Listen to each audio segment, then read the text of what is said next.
At the centre of Scotland's largest city lies its beating heart. Glasgow Central Station is the transport hub that connects all our communities, with trains running from platforms both above and below ground. Up on the concourse, staff take on the daily challenge of keeping the whole nation moving, coping with delays. From 1908's been cancelled. When always were special, just at a time when we need it. Crowds. That's the queue halfway down Hope Street. Come on, guys, hurry up! And everything a busy station can throw at them. This is the biggest tour I've ever done. Come on, gather round. While in the tunnels beneath, an army of engineers are about to take on one of the biggest renovations this railway has ever seen. The last time the Argyll Lines were closed, I wasn't even born. This is going to be manic for 8 weeks, 24/7. It's indeed the moment of truth. Sparks are going to fly. As new faces join the central team, they must all work together. If we could pull this off, it's got to be absolutely brilliant. To keep the trains on track and ensure that everyone reaches their destination safely.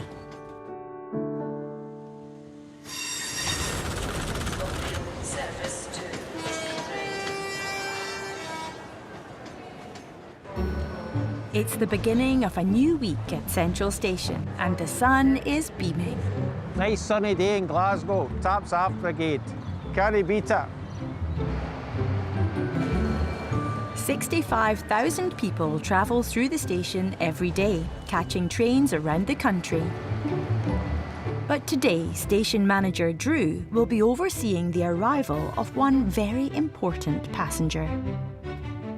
First Minister is arriving into Glasgow Central around about 1:15. She's obviously going down to a meeting or some sort down in London. The team plan to escort the First Minister up to Platform 2 and onto the London-bound service. But with less than an hour before her arrival, there's a problem with her train route. We regret to inform passengers that the 12:40 Avanti service for London Euston has been cancelled. With the 12:40 cancelled, there's potential for the next train to be twice as busy. And the station concourse is about to get jam-packed with delayed passengers and new arrivals.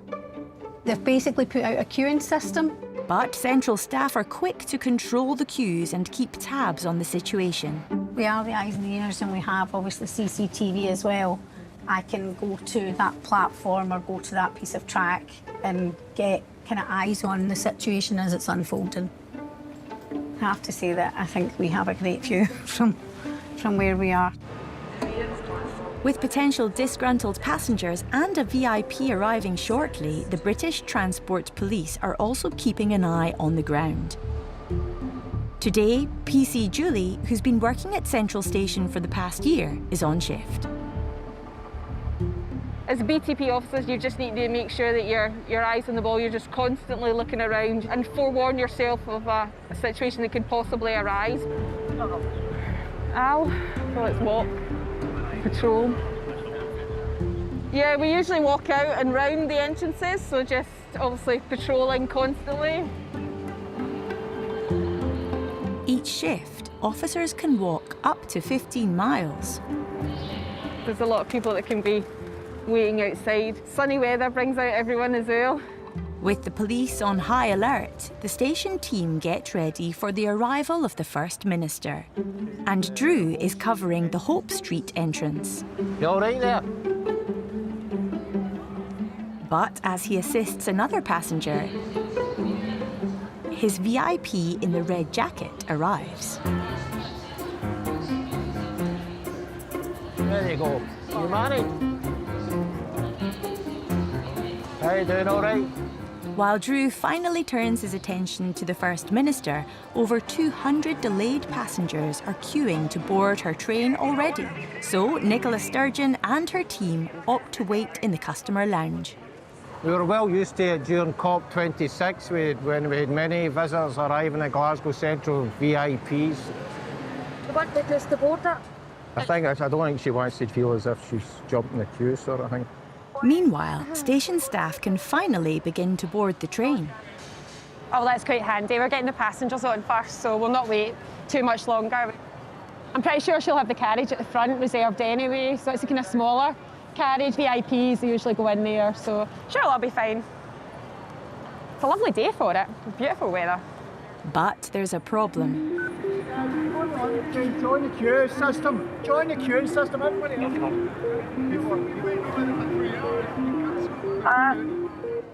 With the earlier cancellation on this route, some passengers are unhappy with the wait. Obviously, customer complaints not very happy about it, so just make sure that there's nothing takes place. Touch wood, everything is smooth. We never say that till it's all over, but yeah, okay so far. With the majority of passengers now on the train, the First Minister is ready to be escorted down. You doing all right? A nice day, eh? Isn't it, half? You going all the way to London? All the way down, yeah. Nice day for it though. Yes. Big train? Yeah. That's the one here. Thanks very much. Okay, enjoy your journey. Bye. Nicola Sturgeon successfully on board, Drew waits for an on-time departure. That signal off yet? Getting a bit worried here.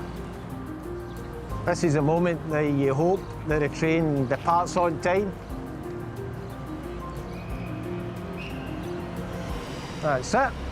I would say that's on time. With the VIP well on her way to London, station manager Drew can breathe a sigh of relief. Since the station first opened in 1879, the station manager has been at the heart of Central, witnessing world wars and global pandemics. Tour guide Jackie has been uncovering the history of those who once ran this station. The station master was in charge of everything that happened in the station. It was such an important role. Central Station, station master, that was the pinnacle. You know you'd made it if you'd become station master at Glasgow Central Station. Just like Drew and Kat are part of the story today, and they'll be the history in the future. If we don't preserve this now, it could be lost forever, the stories about the station masters. So my job is to create some sort of record in the museum, in the station, about former station masters. During her research into the Glasgow station masters of old, Jackie has come across one very special discovery. I've got an old rule book now. It dates from originally 1933, but reprinted in 1939, and it gives the station master's guidelines, shall we say, on what he must do and what he is responsible for. A lot of it's very similar to what's happening today. Different wording, different challenges, but basically, it's much the same. Armed with her new find, Jackie wants to share it with one woman doing the same job today, ScotRail manager Kat. I'm good, how's you? While Drew is the overall station manager on behalf of Network Rail, Kat is in charge of all the ScotRail activity in the station, as well as being responsible for Glasgow Central Low Level. This wee rule book here is quite interesting. Wow. Look what they've done to delete a rule. Stuck a bit of paper over it. And they continue to do that up because I've got newer ones than this, and that's what still they did. putting that in. That was deleted on the 1st of December 1947. Yeah. The first print was 1933, Reprinted and then it was 39. reprinted in 1939. And somebody's kept that book and used it for all those years, and look, the next is still in, and put their wee amendments like that. That's amazing. It is, isn't it? Where would the station master's office have been in here? So it would have been up where it is today, where Drew's office is. That's Basically the same place. Yeah, that's the original parts of the buildings. Being able to look out and see everything. Well, that's why that building is there. You don't realise how valuable that is, being able to look out. You hear a noise or you hear a thrum of people, and right away you're attuned to say, is there a problem going on? Is there a congestion? Is there a train being cancelled? It's really amazing to hear that then, while you think there's similarities, you do see images where the concourse is just mobbed with passengers and people to actually cope with those numbers. When you think everything that we've got in place just now is a contingency for that, I'd love to be a fly in the wall to see. There would have been a lot of, I'm going to call them runners, people who would make that if it was an urgent thing and it was from up there to down here. They wouldn't even have had radios to communicate with each other. So somebody would physically need to come down and make that decision or make that communication. Be the point of contact. To make things happen and happen quickly. That's just something we take as a necessity. Back then, they didn't have all the the tools that we have readily available. If we were trying to do it back then, it's almost like having one hand tied behind your back. Yep. Managing a vast and complex station like Central required an intimate knowledge of its inner workings, so the selection process for station masters had a very specific rule.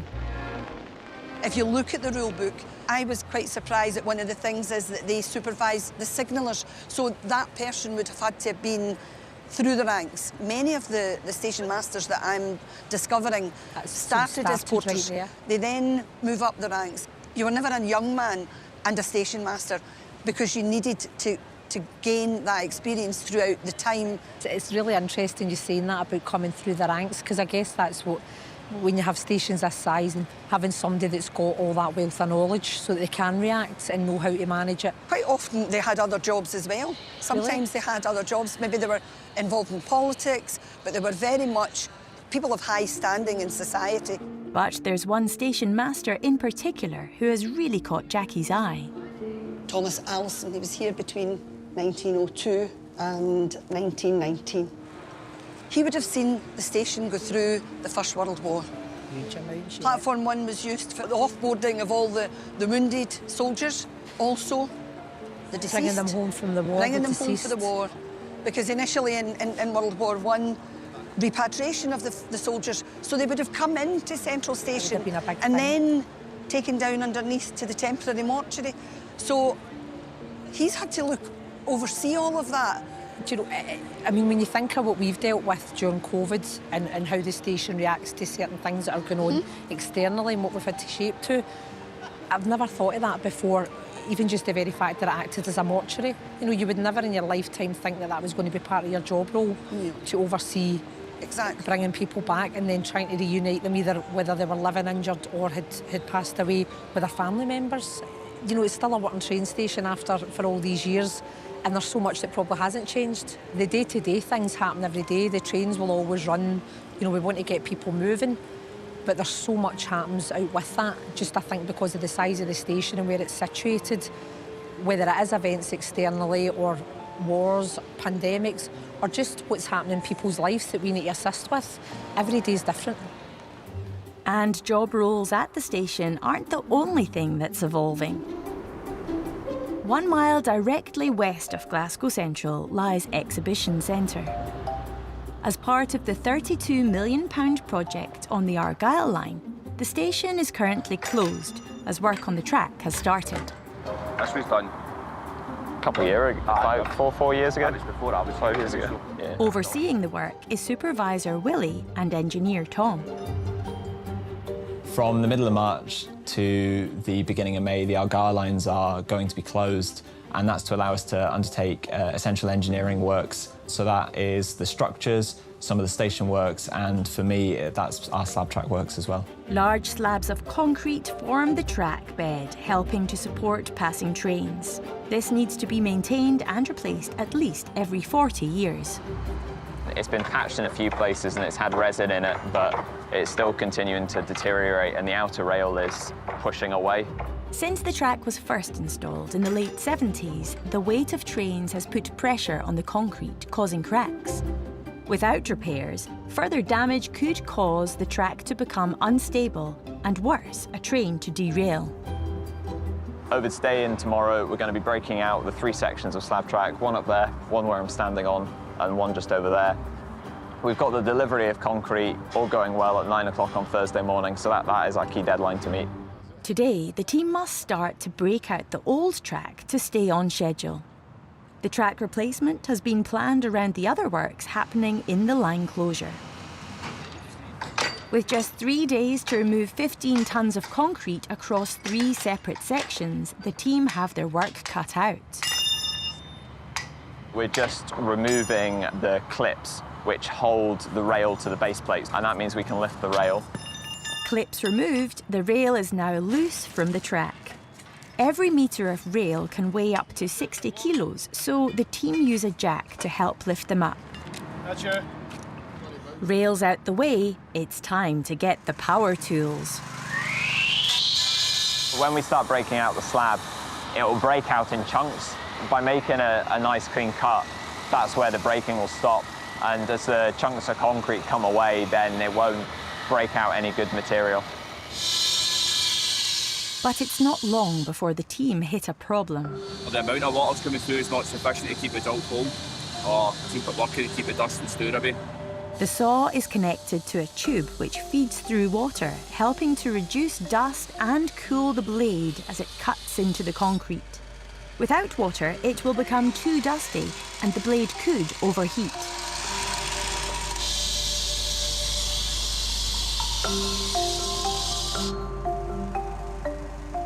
With the big saw out of action, the team has to adapt and turn to smaller tools which require the water to be pumped in by hand. Just a wee bit more time consuming, using smaller drills, smaller grinders.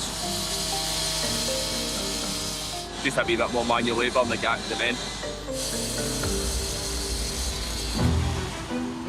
Sections marked out, the team can move on to removing the damaged track.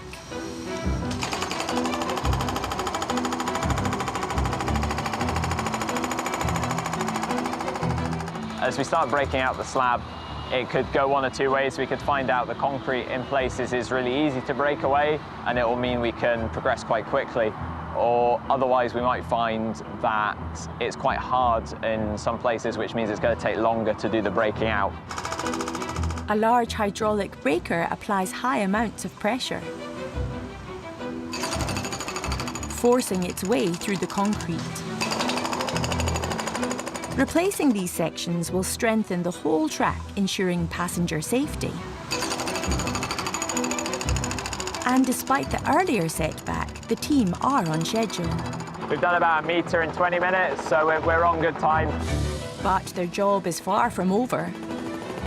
We still got to put it all back. There's still things that can happen, but we're prepared in the sense that we've got a lot of experience in the team to deal with any situations that might arise.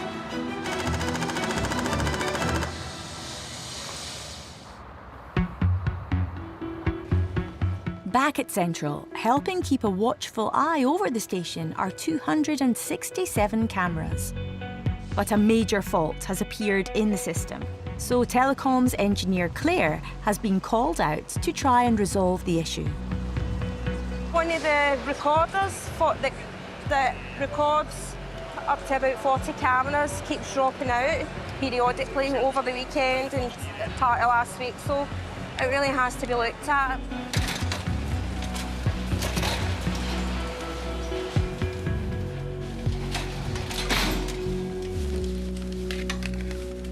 Out of set. Oh, why? Station lifts aren't her usual area of expertise, but Claire can put her mind to anything.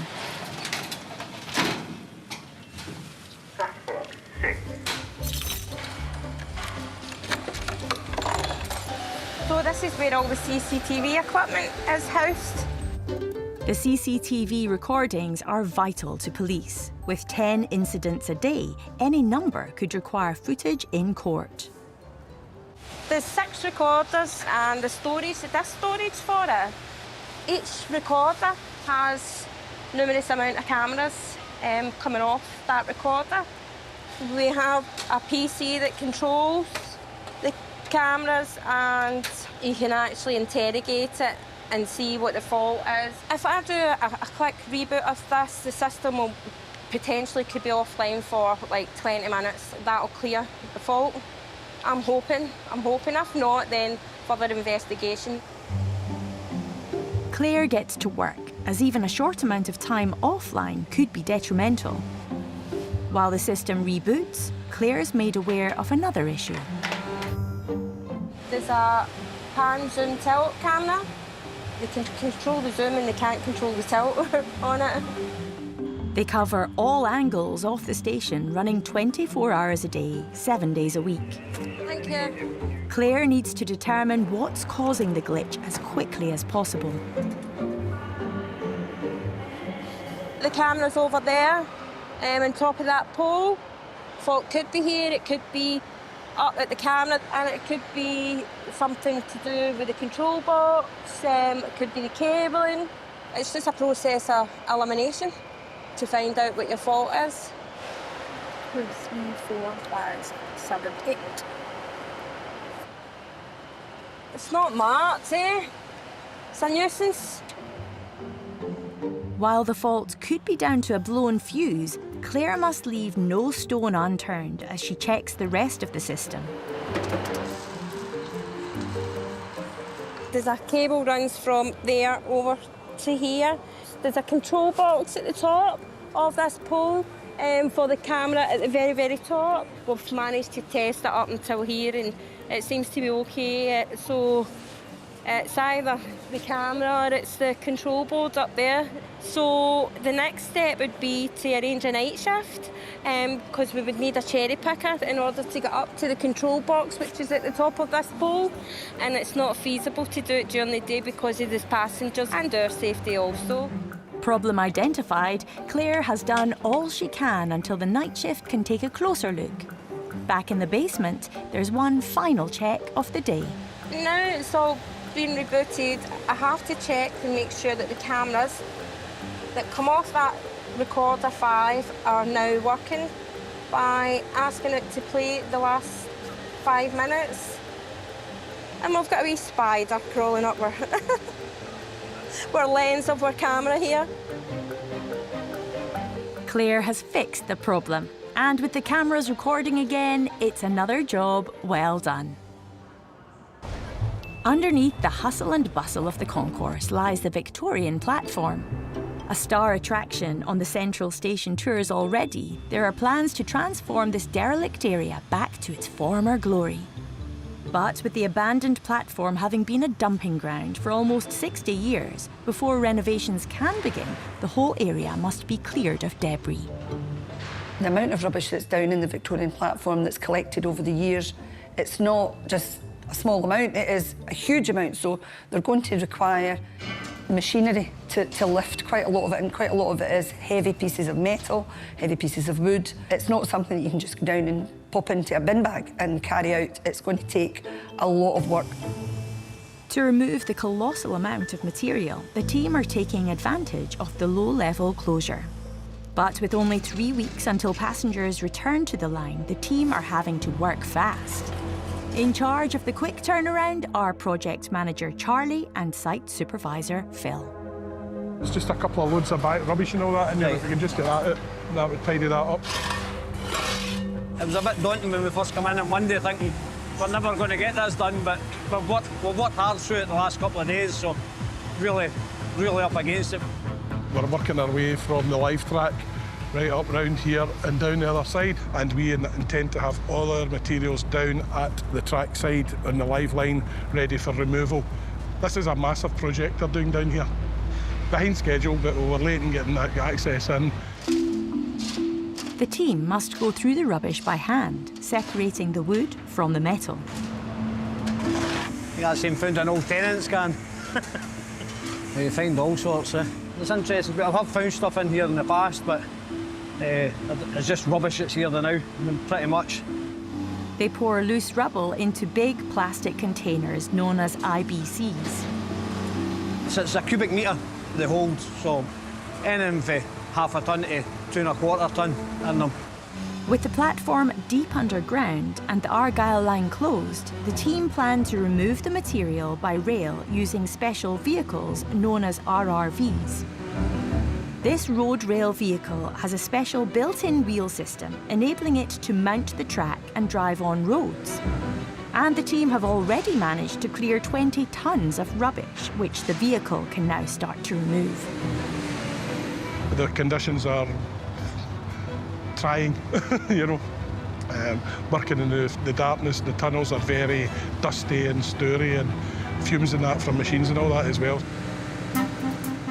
But the challenging conditions today are a far cry from how this area would have been back in the early 1900s. Steam engines would have filled the station with thick plumes of smoke and soot that blackened the walls. It was a dark and gloomy place. Nowadays, the platform is well lit, but the team are still working in dirty surroundings with dust lingering in the air. Every hour we'll go upstairs, we'll take a wee 15-minute break, a bit of fresh air, and drink and freshen up and then straight back to it. Boys have done fantastic under the conditions. We're surprised ourselves how much we've done and how quick we've done it. Between today and tomorrow, it'll all be done. And Jackie's looking forward to seeing their progress as she's keen to get the platform back on her tours. You can smell the smoke as you're in the dust. You can already smell it. Well, it sounds productive because there are big noises coming out here, so... Wow. People in white suits clearing. Hello, my dear. Is this the first you've been down this week? Yes, so... Oh, you notice a big change, a big change. That's clear all the way right through there now, eh? It makes it look much bigger, doesn't it? Wait to see round there. Oh. And the team have not let Jackie down. Oh, wow. So, big difference, eh? I think I'll be able to do something down here, don't you think? Let's go on a dance. With the space almost completely empty, Jackie can really start to see her vision come to life. This is going to be for the railway enthusiasts, really. More about the track, about signalling. It'll almost be like an extension of the museum. We're not going to have it absolutely perfect the way it was, but we're trying to make it as authentic as we can. Oh, aye. Good. I'll fill this, no bother. My God, I can't believe how quickly they've got on it. These are no nice conditions for these guys to work in, so I am really full of admiration for them. I'll leave you guys to get on, don't want to hold you back any longer, but fantastic. Despite the challenging job, it hasn't all been bad. The first time you get to come down here, you're like, oh, you go away exploring, and but it is definitely cool to come down and have a look about and try and imagine what it was like down here. Really amazing when they finish it. I hope we're all be able to come back and see it all when it's all finished, because when they get the train and that in, it'll be really put it to a different level. I'll be coming on the tour to see it.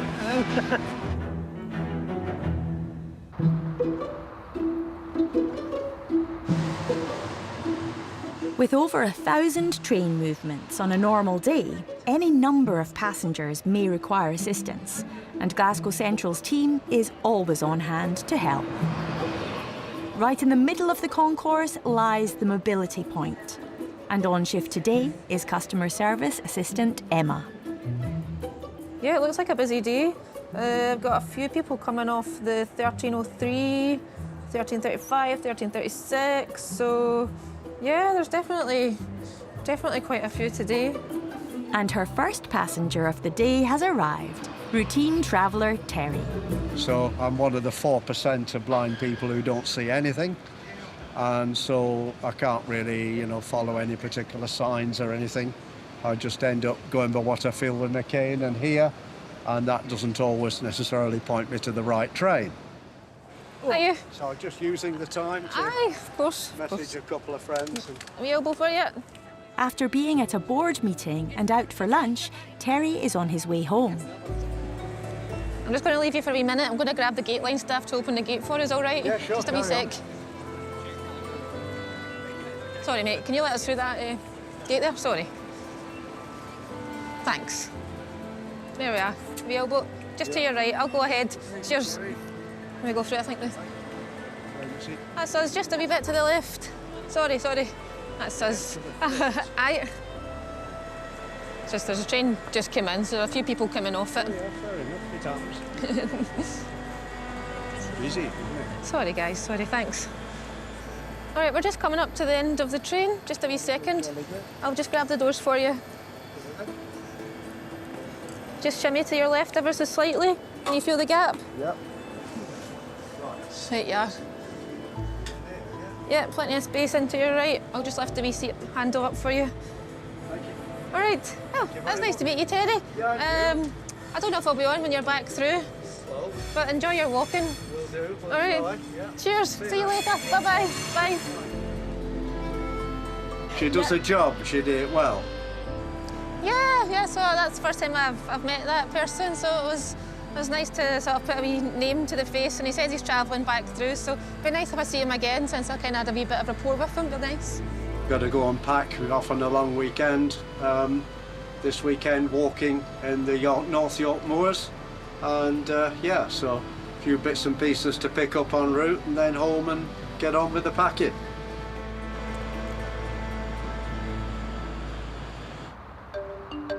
Exhibition Centre is home to Glasgow's Hydro and SEC Centre. On concert days, the station can see up to 6,000 passengers passing through. My wife dreads taking me to any concerts at the Hydro, because when we come back via the train at Exhibition Centre, I'll be pointing out all the works that we've got planned or any jobs that we've completed. This type of track is the first to be renewed at a station on the Argyll Line. Today, the engineering team are continuing to take out the damaged concrete, which will be replaced later in the week. But as the machines break up the track, further cracks appear beyond the marked out sections. The amount of track to be renewed will now need to be extended to remove all of the defects. And engineer Tom is back on site to deal with the issues. The additional section to break out in each of the bays will set us back in terms of time, but we identified the problem. We're able to come up with a solution pretty quickly, turn it around, so it's really positive in terms of the teamwork there. The team power on, clearing almost 15 tonnes of rubble out of the track bed and onto the platform, ready for removal. Old steel reinforcing rods must be prized up and cut into manageable lengths to make way for new ones. These will help strengthen the concrete and support the weight of passing or stopping trains. We're certainly over the halfway mark with this job. All the bays have been broken out, the rebar's in and the base plates are going in, so we're now on the home straight. And the last component to go in place involves a whole raft of new technology. So this is one of our single fast clip base plates. It's called that because it's got the single fast clip just here, and that attaches itself to the web of the rail. Sorry, that's quite heavy. They have been designed to adapt to a modern electrified rail system. It's insulated, and that stops it interfering with any of the track circuits. You can see it's got a pad here, and that stops the attrition and wear on the rail to the base plate, and also dampens the noise. These new base plates are a vital part, holding the rail to the track beneath. They need to be suspended under the rail ahead of tomorrow's concrete pour. When it's suspended, you can shift it left and right slightly, which means, for instance, if we run new trains or there's different rolling stock that comes in, it doesn't interfere with the gauge of the platform. Unlike the existing base plates, this new technology will enable the rail network to upgrade trains without having to replace the track. A base plate can last 25 years. The pad can come out in 5 years, and we can actually have a cyclical maintenance scheme on them as well. Improvements like this will help to modernise the railway. It's the same thing I like about the whole railway, in that we actually get to really make a difference to everybody who uses it and travels on it on a day-to-day basis. The railway is our route to a net zero future as well, so it's a really important part to play in reducing our carbon emissions as a country. The track has been successfully broken out and the base plates are in. The team have hit their deadline. Once the concrete's been poured, it's all going to set into place, and then that'll be that section of the slab renewed.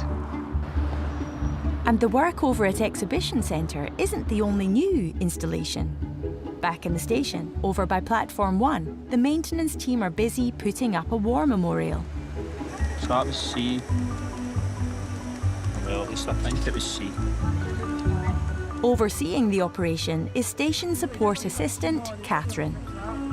On the bottom panels is veterans.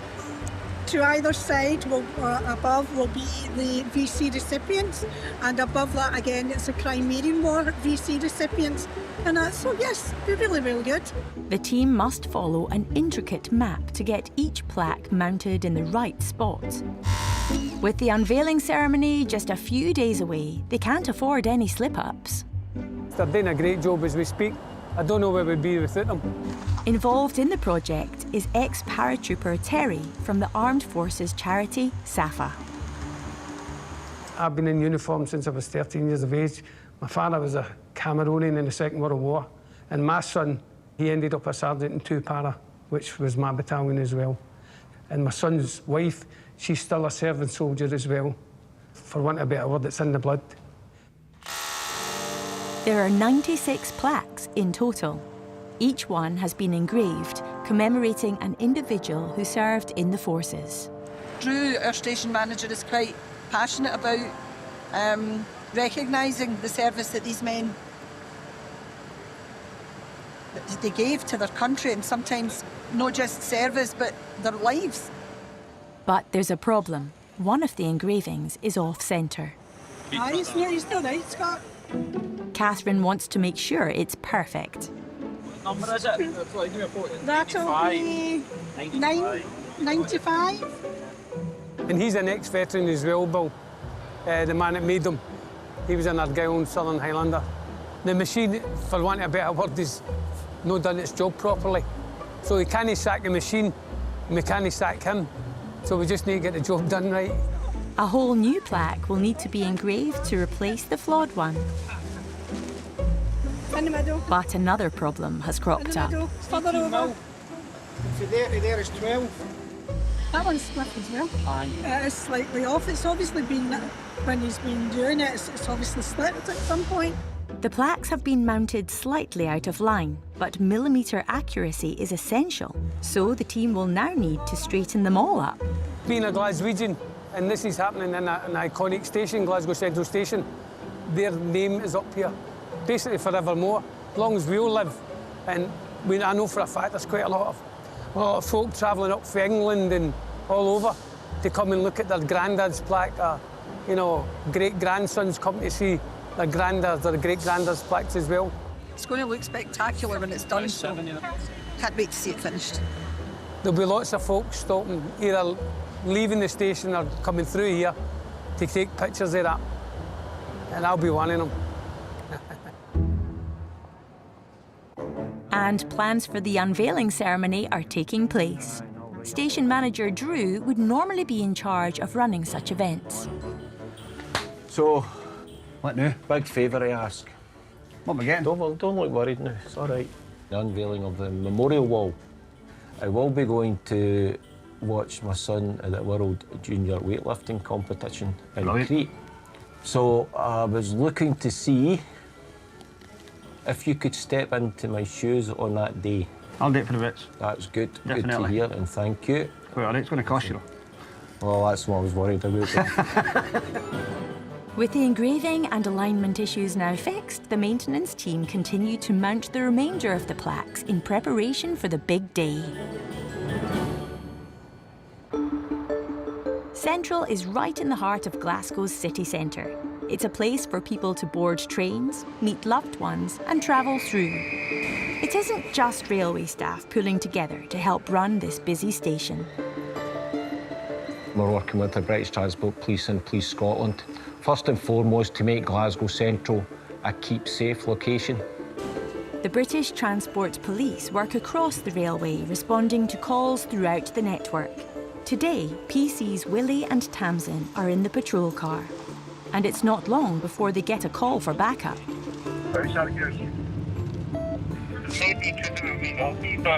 Yeah, but it's not an issue for me to back you up. What's Bruni got? So he's been approached by a member of the public saying there's a guy just offered to sell him 100 street volume. Right. Do you want to shout that up? DX from Delta Golf 12. BX Delta 42 TE Glasgow Central. Right, I'm going to search you, all right? All right, the reason for that search is to see if you've got any other controlled drugs on you. Much money do you think you've got in your possession? £5. OK. So what's the reason for having a bag of Valleys on you then? Street Valium, sometimes known as Valleys, are a Class C drug. Possession could result in a fine and up to 2 years in prison. £84 some change, mate, about £84.50, OK? So where did you pick them up for the day? It's absolutely fine, mate. You don't need to apologise. It's your right not to tell us. Mind you reckons in that? It's over 100 in that anyway. He reckons he's paid 90 quid for 250 valleys. Would it not be cheaper just going to the hospital and keep your 90 quid? You don't need to get yourself in more trouble, do you?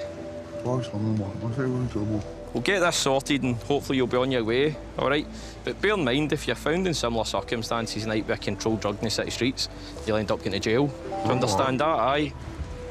You know the breakfast's only that good that you want to be in all weekend. All right? The pills will be sent off to a laboratory for testing, and the man is released pending further investigation. It's an everyday part of the job now. In the city centre, there is a lot of people, especially vulnerable people, who come to attention of police. It's Gordon Street in the city centre these days is a hotbed for drug possession, and people come into the city centre to purposely buy drugs for their consumption. And PC Willie isn't the only person aware of the problem. There's a lot of antisocial behaviour, there's a lot of drugs going around about the station that they think Glasgow Central is a safe location to come to. They maybe find the British Transport Police, they maybe find staff who may be first aid that is willing to help them. So I think a lot of the incidents happen not just with the station but end up inside the station. Station manager Drew is keen to give all his staff the necessary tools to handle difficult situations. He's invited Linda from Turning Point Scotland to come in and train some of his team.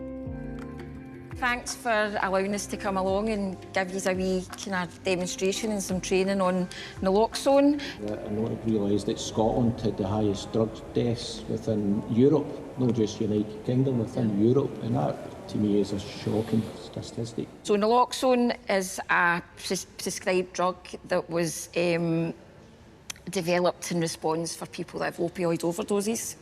And I know yourselves have experienced a lot of that within the train station. There's an opiate receptor at the bottom of the brain, and that's what naloxone does. It just blocks that receptor to buy time. This will reverse somebody's overdose and can save their lives. The effects of naloxone are only temporary, lasting up to 40 minutes, so an ambulance should be called as soon as possible. It needs to be injected into the big muscle at the thigh. It goes through clothes, so don't worry. When you've administered your first dose, you would always place it back in that. Then you're going to see if the person's going to respond, and you would continue to do that till all the doses are gone. And it's saved a lot of lives. It really has. That's good. And we would love every person everywhere to have it. No, I'm certainly keen to get other staff here trained. Fantastic. Training like Linda's really can save lives. In 2020 alone, the kit saved almost 1,400 lives. It's fantastic to know that they're carrying naloxone, because there's thousands of people pass through this station weekly, thousands. And if they can save, you know, for us, even one life is huge.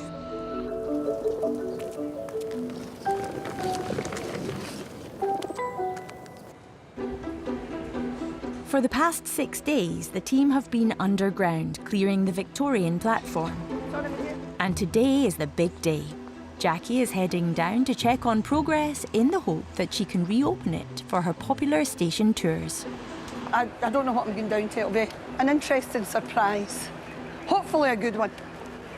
And I'll also hopefully be able to find out this morning if we're able to reopen the Victorian Platform. I have tours this afternoon, and my plan is that we take people down there, so it's quite an important visit, this, to check up on what's happened. Wow. Good morning. How are we doing? We're just getting this last wee bit cleared. And then that's us. Brilliant. Oh, wow. That looks huge, doesn't it? Oh, it's a big room. It's a massive room. Aye. It's brilliant. Oh, my heaven. Originally, this was a ladies' waiting room, a safe place to stay before their steam train departed. My goodness, this is a wonderful space now to develop. I'll find stuff to put in it. So I have things like lots of old maps. I've never been able to display them because you need huge amounts of space. Look at that wall. I'll be able to fill it. Instead of them laying in a cupboard, I'll be able to bring everything out and put it on display. Brilliant. I can't believe how big this place is now. You just do it for the love of it, Oh, do you? Oh, I'll tell Charlie that. But one big question remains. Do you think we'll be out by my first tour's 12:30, maybe here just before 2? This afternoon, no problem, yeah. We'll have this all swept up, clean and tidy for you. That's the right answer. Brilliant. I'm really looking forward to letting everybody see it all. Can't thank you enough. See you later. So the clearing out is only the first of many steps. It gives me a blank canvas to fulfil some of the dreams, not just my dreams, but Paul's dreams, the station's dreams. We've talked about developing down here for such a long time, and I think we're now really actually going to see it happen. Exciting times ahead, most definitely. Can't wait. And just a few hours later... Yeah, mind your head just as you go through. Jackie has almost reached the end of today's tour, and the highlight of the station is the final pit stop once more. Ladies and gentlemen, welcome to our Victorian Platform. This is my new project. We got approval for funding for developing down here. We're going to bring in a steam locomotive and a railway carriage, hopefully. We're going to then speak to Glasgow School of Art again. We'll talk to their special effects department, get the smoke, the smells, the lighting just right as it would have been back in the day. Ladies and gentlemen, when this is developed, sky's the limit, and it really will be spectacular. So you'll all need to come back again. Thank you. With the first stage of the project complete, Jackie can breathe a sigh of relief. Work will continue to transform this platform into an experience, taking tour-goers back to the Victorian era. Up on the concourse, a regular visitor is pulling into Platform 3. This colourful high-speed train is called the New Measurement Train, but it goes by a rather unusual nickname. We affectionately call her Numpty, as in NMT, New Measurement Train. But yeah, she's known as the Flying Banana. With speeds of up to 125 miles per hour and carrying the most up-to-date monitoring technology, its job is to survey the rail network, looking for defects and faults on the tracks. Manager Richard has been working on the train for 10 years. Track is designed to give you a smooth ride. So if you're not getting a smooth ride, there is some form of defect in the track. 641 miles we're recording today. We do 5 or 6 shifts a week, so we're clocking up sort of like 5,000 miles a week. Today we're doing the high-speed line, shall we say, across to Edinburgh. So we do that on a 4-weekly basis, and it has to be inspected at least every 10 weeks. The lines between Glasgow and Edinburgh are some of the busiest on the railway, so monitoring faults is essential for passenger safety. We have 7 cameras underneath, taking individual shots of the track. These are lasers that are scanning the ballast next to the rail, looking for the clips as well, to identify the clips are there. We do record overhead line video for the maintenance guys to have a look at. This train is the most technically advanced train of its type in the world. Underneath, there are 40 different types of sensor. Each of those gives us some kind of output, which we digitalise and bring up onto the tracers here. These are the different types of movement you'll feel on the coach. So for every corresponding bump, swing to side, movement backwards, up and forwards, there's a corresponding channel that will measure that. If any serious faults are identified, the train will stop and block the line. But even the slightest defect will be reported to the maintenance team. If we do our job right, we are looking to predict faults ahead of time. So we're giving the maintenance teams all the information. They will then be able to know when something's going to need repairing or fixing before it will break. A huge amount of data is captured on each shift, which is fed into a stack of hard drives. Today could be a culmination of probably something like 14 terabytes worth of data. So we load it onto hard drives, and then we basically courier the hard drives back to Derby. Once the drives arrive at HQ in Derby, the processing team will assess and report any defects identified in the images. And as the new measurement train approaches Edinburgh Waverley, there have been no serious defects detected today. A day without immediate action faults for us is a good day. It might be a boring day, but it is a good day because that means the track is safe and we've done our job.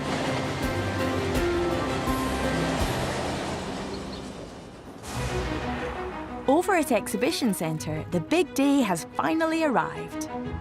Today, the 3 sections of track will be renewed. And engineer Tom is on site to oversee the installation. It's a finely tuned operation to make sure that the teams know what's going where, in what order. We've got the right tools and equipment to manage that concrete. Time is really critical. Before the team can pour the concrete, they must first manoeuvre a pump arm to the other side of the platform. So there is a pressure on the pump operator to manoeuvre it under what is quite a complex site with the bridge, signage and our overhead lines. So that's got to be done slowly, carefully, but also quick enough that the mix doesn't stiffen whilst it's waiting to pour. It's a delicate operation.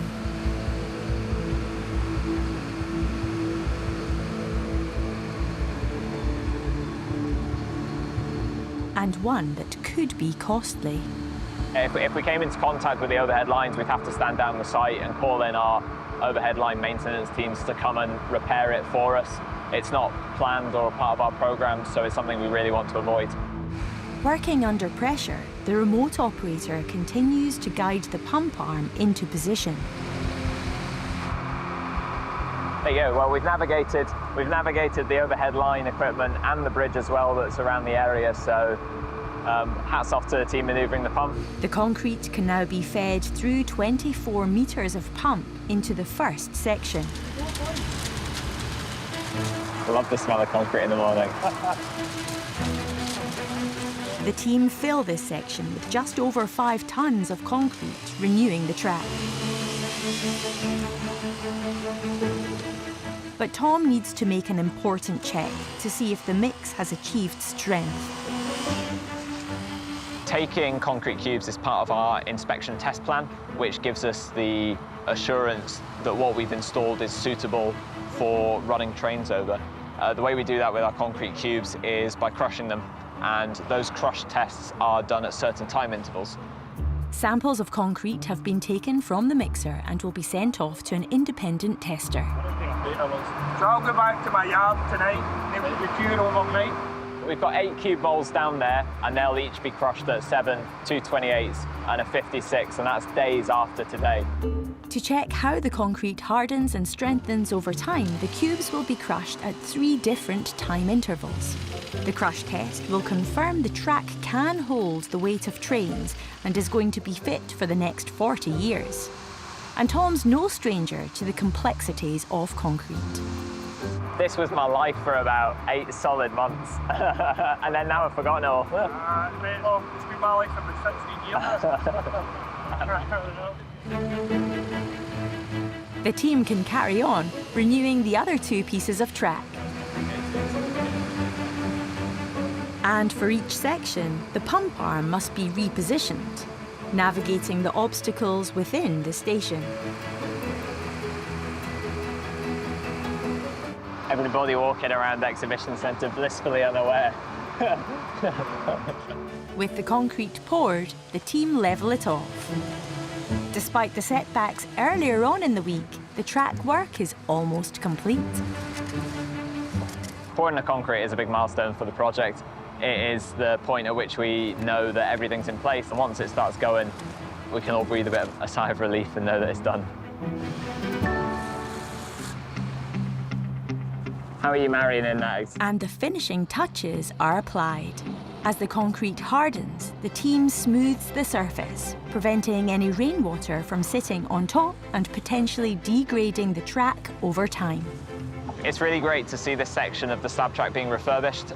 It's a part that's really visible to the public because it's at a station. A lot of our work is hidden in the tunnels or underground, so for us to be able to say that here's a part that we've done to keep the railway running, it's really great for the team.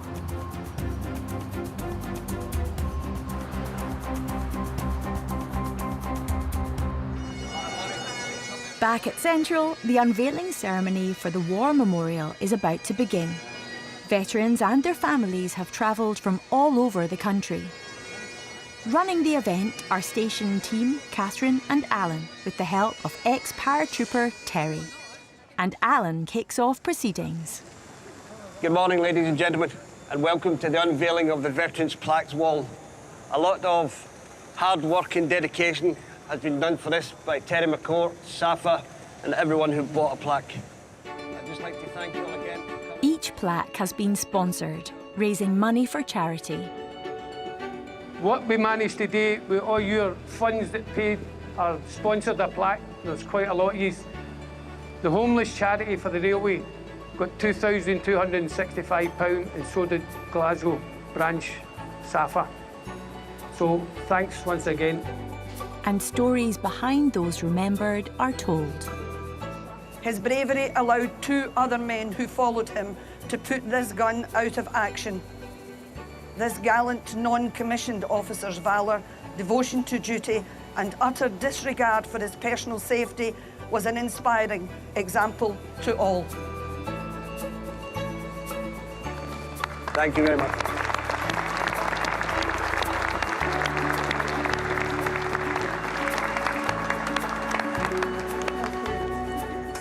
With the ceremony now over, everyone can take a closer look.